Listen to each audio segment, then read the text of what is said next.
বন্ধুরা, আমি আমার মাকে খুব ভালোবাসতাম, আমার বাবাকেও খুব ভালোবাসতাম। আমার বাবা দুনিয়া থেকে চলে গেল 98-তে। তখন আমার ছেলের বয়স ছিল 6 মাস। বাবা থাকতেও আমি খুব কষ্ট করে চলছি, মা থাকতে কষ্ট করে চলিনিও। যখন আমার মা দুনিয়াতে চলে যাবে, আমার মা সিলেট আমার বোনের বাড়ি থাকতো, আমার কাছে থাকতো না। আমার মা এখানে থাকতো, আমি যাইতাম মাকে ওষুধ টষুধ দিয়ে আসতাম। আবার আমার মাকে থাইতে আমি চিড়িয়াখানা আনতাম। এখন হঠাৎ করে একদিন আমার বোনের জামাই আমার বলে, আপনি কই? আমি বলছি যে আমি বাসাত। আপনার মা আপনার সাথে কথা বলবি। হ্যাঁ দাও।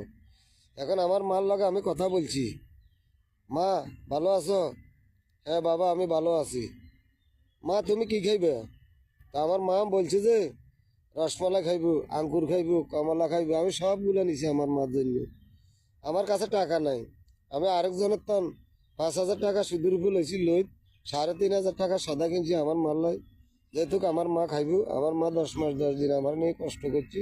আমি তো আমার ছেলে মেয়েদের নিয়ে কষ্ট করি। এই তা বুঝি আমি লইছি, আমার মাকে দেখতে যাবো। আমার মনে খুব খুশি।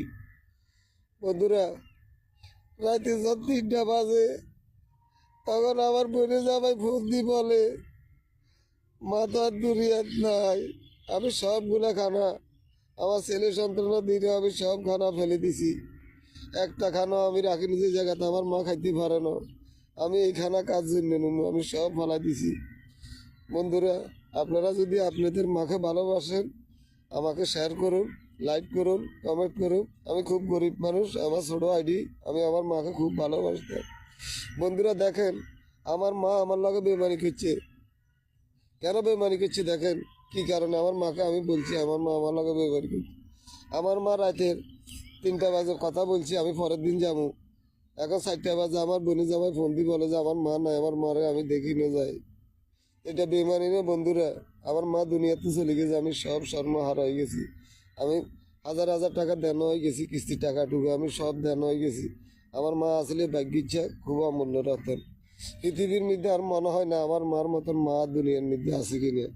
আপনারা যদি আপনাদের মাকে ভালোবাসেন, আপনাদের মাকে যদি আপনারা শ্রদ্ধা করেন, বেশি বেশি ভালোবাসেন, বেশি বেশি শেয়ার করুন আমার ছোটো আইডি, বেশি বেশি শেয়ার করুন, বেশি বেশি লাইক করুন, কমেন্ট করুন। আমার মার আত্মা রুহ শান্তি কামনা করি। যখন আমার মা যেন স্বর্গবাসী হয়। বন্ধুরা, পৃথিবীর মধ্যে আমার মা ছাড়া কেউ নাই। যখন আমার মা চলে গেছে, আমার ছেলেও আমাকে ঠিক মতন দেখে না, মেয়ে বিয়ে দিয়ে কেউ আমাকে